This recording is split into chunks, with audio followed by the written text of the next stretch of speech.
In our hyper-connected world, silence often feels like a forgotten language. We are urged to share, to broadcast, to make our inner lives public domain. But have you ever felt a subtle drain after revealing too much? A sense of vulnerability, perhaps even regret? What if the constant noise, the relentless pressure to expose every thought and feeling, is actually hindering our path to peace? Ancient wisdom traditions, particularly Zen and Buddhism, offer a counter-narrative. They speak of a profound power found not in endless expression, but in discerning quietude. What if true strength lies not in shouting from the rooftops, but in guarding certain inner treasures? What if the wisest among us understand that some things gain potency precisely because they remain unspoken? Welcome, seekers of tranquility, to the Noble Wisdom Path. Today, we venture into the heart of mindful communication, exploring a truth often overlooked in our age of oversharing: the protective and empowering nature of silence. Drawing from the deep wells of Buddhist and Zen philosophy, we will uncover 3 specific areas of life that wise individuals instinctively shield from indiscriminate exposure. This isn't about promoting secrecy for its own sake, nor is it about building walls of isolation. Instead, it's about understanding the spiritual energetics of speech and silence. It's about learning how intentional quietude can safeguard your inner peace, conserve your vital energy, and ultimately, fortify your journey towards self-awareness and fulfillment. Why do masters of inner work emphasize restraint in speech? Because words carry power. They shape reality, influence energy, and once released, cannot be recalled. Join us as we explore these 3 guarded secrets and discover how embracing mindful silence can become one of your most potent tools for navigating life with grace and wisdom.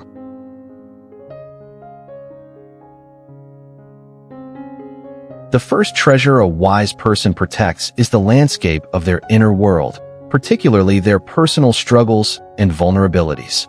Imagine a monk journeying through desolate lands. Though his expression was calm, a storm of doubt and sorrow churned within his mind.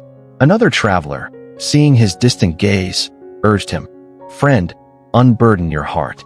Sharing lightens the load." The monk offered a gentle smile, his eyes reflecting a deep stillness. "Some storms," he replied softly, "must be weathered within the soul's private chamber. To speak of them prematurely only risks spreading the clouds to other skies." This story illuminates a core principle.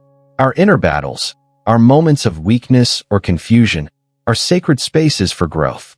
They are the raw material from which resilience is forged. Sharing these struggles indiscriminately, however, carries significant risks. Firstly, not all ears listen with wisdom or kindness. Exposing your vulnerabilities can invite judgment, unwanted advice, or even exploitation from those who may not hold your best interests. Your pain can become another's gossip, your doubt another's reason to undermine you. Secondly, constantly verbalizing difficulties can inadvertently reinforce them. Words have creative power. Dwelling on struggles, recounting them repeatedly, can give them deeper roots in our psyche, making them seem larger and more permanent than they are. We risk becoming defined by our problems rather than by our potential to overcome them. This aligns profoundly with the Buddhist concept of right speech, samavaka, one limb of the Noble Eightfold Path. Right speech isn't just about avoiding lies or harsh words. It's about speaking skillfully, beneficially, and at the right time. It involves discerning when silence is more constructive than speech. When grappling with inner turmoil, right speech might mean choosing silence until clarity emerges. It means processing the experience internally, learning its lessons, before potentially sharing the wisdom gained rather than the raw, unprocessed pain. Think of it like alchemy. The struggle is the lead, silence is the vessel, and wisdom is the gold. Broadcasting the lead prevents the transformation. Zen wisdom advises, silence is the fence around wisdom. It creates a protective boundary, allowing the delicate process of inner work to unfold without external interference. It allows you to sit with discomfort, to understand its origins, and to cultivate the inner resources needed to navigate it. This doesn't mean suffering in isolation or refusing all support. It means being highly discerning about who you share with and when. A trusted therapist, a wise mentor, or a deeply compassionate friend might be appropriate confidants. But casual acquaintances, social media feeds, or those known for negativity are likely not the right audience for your soul's most tender work. The wise person understands that their inner world is a sanctuary. They tend to their struggles like a gardener tends a delicate plant, quietly, patiently, allowing strength to build from within. They know that true resilience isn't about pretending problems don't exist, but about meeting them with inner fortitude, a fortitude often cultivated in the fertile ground of silence. When you learn to hold your struggles with quiet dignity, you reclaim your power. You cease to be a victim of circumstance, tossed about by every emotional wave. Instead, you become the calm center of the storm, observing, learning, and growing stronger. You learn that the validation or pity of others is irrelevant to your healing. The healing happens within, nurtured by your own presence and awareness. So, the first secret is this: guard your inner world.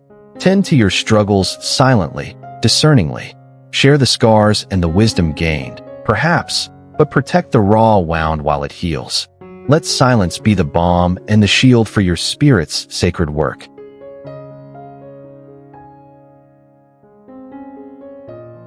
The second treasure carefully guarded by the wise is the blueprint of their future path, their significant dreams, goals, and plans. Consider a seed holding the potential for a mighty tree. Does it announce its destiny to every passing breeze? Or does it gather strength quietly underground, anchoring its roots before reaching for the sky? A young aspirant, full of passion, once described a grand vision to an elder, a center for learning and peace, detailing every garden path, every library shelf. The elder listened patiently, then offered a quiet caution. A dream spoken too loudly before it has roots invites the hungry birds of doubt and envy. Sharing ambitious plans prematurely can be detrimental for several reasons. Firstly, it exposes your nascent ideas to negativity. Well-meaning friends might voice concerns, critics might highlight obstacles, and envious onlookers might subtly sabotage your resolve. This external noise can plant seeds of doubt in your own mind, especially when your conviction is still forming. Secondly, talking extensively about plans can create a false sense of accomplishment.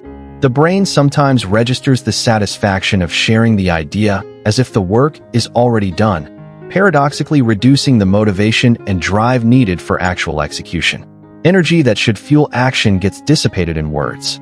Let me share a story about someone we'll call Alex. Alex had a brilliant idea for a community project focused on sustainable urban gardening. Bursting with enthusiasm, Alex shared the detailed plan with everyone, friends, colleagues, even casual acquaintances online. Initially, the positive feedback felt validating. But soon, unsolicited advice poured in, often contradictory. Doubts were raised about funding, about logistics, about Alex's capability. Some people subtly expressed envy, questioning the motives. Alex spent so much energy defending the plan, explaining nuances, and managing others' reactions that the initial spark began to fade. The project, once a source of joy, started feeling like a burden. Overwhelmed, Alex put the project on hold. Months later, reflecting quietly, Alex realized the mistake. The dream hadn't been nurtured. It had been thrown into the chaotic winds of public opinion too soon. Learning from this, Alex started a smaller, related initiative very quietly. Only a couple of trusted collaborators were involved initially. They worked diligently, focusing on tangible steps rather than grand announcements.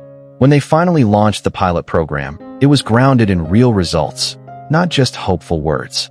Its success spoke for itself, attracting genuine support and silencing earlier doubts. Alex learned the power of incubating dreams in silence. Alex's experience reflects the Zen principle. The tree grows strong in silence. Growth requires focused energy, protected from dispersal. Buddhist teachings also emphasize action over mere intention. Right speech involves knowing when not to speak, allowing actions to convey the message when the time is right. This doesn't mean working in absolute secrecy or never seeking advice. It means being strategic and discerning. Share your plans incrementally, perhaps with key mentors or collaborators whose input is genuinely constructive and trustworthy. Test your ideas through small actions before making grand declarations. Let your progress build momentum quietly. Allow the results, the tangible fruits of your labor, to be the announcement. When your dream has taken root and begun to sprout, it will be far more resilient to external winds. Guard your aspirations like precious embers. Feed them with the oxygen of focused action and the quiet warmth of inner belief. Let the world witness the flourishing garden, not the vulnerable seed fighting for survival in an open field. Protect the sacred energy of creation by holding your plans close until they are robust enough to stand on their own. This silent nurturing is the second secret of the wise. The third treasure held sacred by the wise is the quiet grace of their personal acts of kindness and generosity. In a monastery known for its tranquility, the head monk often cared for the sick and weary travelers who sought refuge. He would tend to their needs personally, offering comfort and aid, often late into the night, seen by none. When a young disciple observed this pattern and asked why the master never spoke of his compassionate deeds, suggesting it might inspire others, the monk simply replied, "Does the sun announce its warmth? Does the rain declare its nourishment? True kindness flows naturally. It seeks no audience." This illustrates a profound truth. Kindness offered with the expectation of recognition loses some of its purity. When we perform good deeds and then broadcast them, seeking praise or validation, we risk corrupting the intention. The focus shifts from alleviating suffering or offering genuine support to enhancing our own image. Speaking openly about one's generosity can lead to subtle inner poisons. Firstly, it breeds pride and ego. The ego loves to be admired, and boasting about good deeds feeds this craving, distancing us from humility, a cornerstone of spiritual growth. Secondly, it creates expectations. We might start performing acts of kindness not from a place of genuine compassion, but with the underlying hope of receiving thanks, admiration, or reciprocity, turning giving into a transaction. Thirdly, it fosters attachment to our reputation as a good person. This attachment makes us vulnerable to disappointment if our deeds go unnoticed or unappreciated, and it can prevent us from acting kindly when no one is watching. True compassion is unconditional. It doesn't depend on external rewards. Zen wisdom captures this beautifully. A flower does not compete with the flower beside it. It just blooms. Similarly, genuine kindness simply arises, unconcerned with comparison or recognition. It is its own reward. This principle connects strongly to the modern psychological understanding of healthy personal boundaries. Boundaries are not just about saying no. They are also about protecting our inner space and motivations. When we overshare our good deeds, we blur the boundary between authentic inner experience and external performance. We invite the world into a space that should perhaps remain private, allowing external validation, or lack thereof, to influence our inner state. Maintaining privacy around our acts of kindness helps preserve the purity of our intention. It keeps the act sacred, a quiet exchange between our conscience and the action itself. It allows the positive feeling generated by the act, the warmth of compassion, the joy of helping, to be the primary reward, untainted by the ego's need for applause. Think of it this way. When you give anonymously or without fanfare, the energy of the act remains clean and potent. It becomes a silent offering, contributing to the world's well-being without demanding anything in return. This strengthens your own inner core of compassion and integrity. Does this mean never sharing positive stories? Not necessarily. Sharing stories of kindness observed in others can be inspiring. Sharing general principles of compassion is valuable teaching. The key distinction lies in boasting about one's own specific acts with the underlying motive of self-aggrandizement. The wise person lets their actions speak, often silently. They understand that the impact of kindness is felt, whether or not it is announced. They find fulfillment in the act itself, not in the subsequent recognition. They offer their light like the sun, warming the world without needing acknowledgement. So, the third secret is to guard the purity of your kindness. Let your compassionate actions flow freely, but speak of them sparingly, if at all. Allow the quiet joy of giving to be your reward. Protect this sacred space from the intrusion of ego and the need for external validation. Let your goodness be a silent fragrance, enriching the world unseen.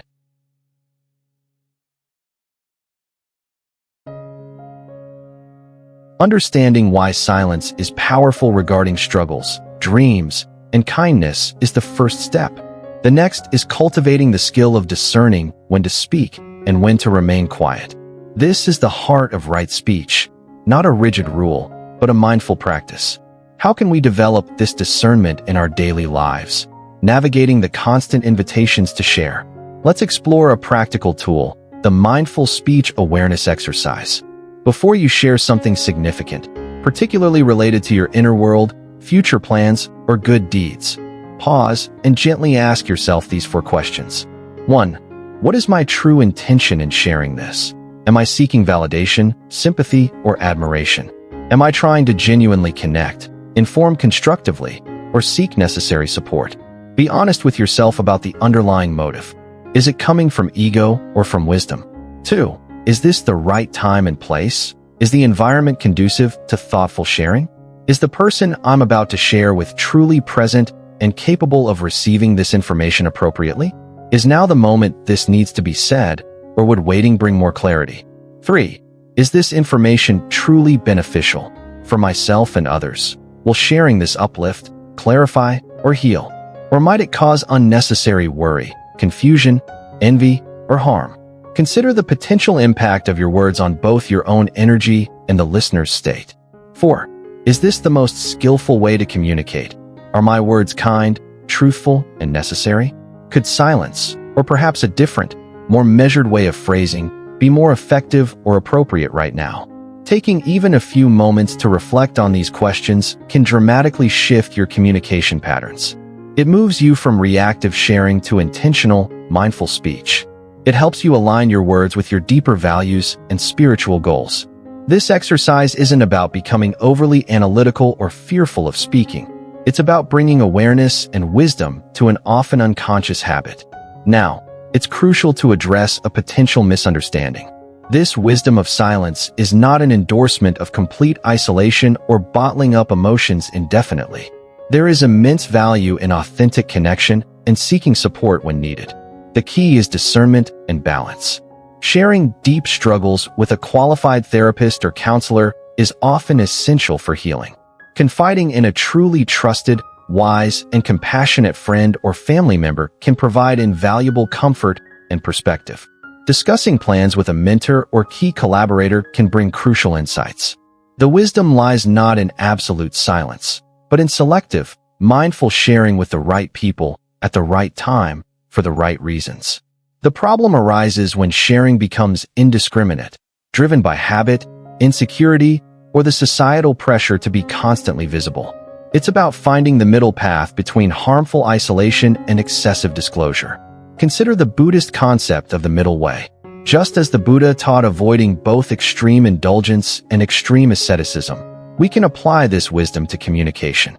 Neither complete silence nor constant sharing serves our highest good. The wise path lies in mindful discernment, in understanding the power dynamics of speech and silence, and in choosing consciously rather than reactively. In our digital age, this discernment becomes even more crucial. Social media platforms are designed to encourage constant sharing, often rewarding vulnerability with likes and comments. The boundaries between public and private have blurred. Many feel pressure to document every experience, every thought, every achievement, or struggle. Yet wisdom traditions have long understood what modern psychology now confirms. This constant exposure can deplete our energy, compromise our sense of self, and actually hinder authentic connection. Studies show that maintaining appropriate privacy and boundaries contributes significantly to psychological well-being and resilience.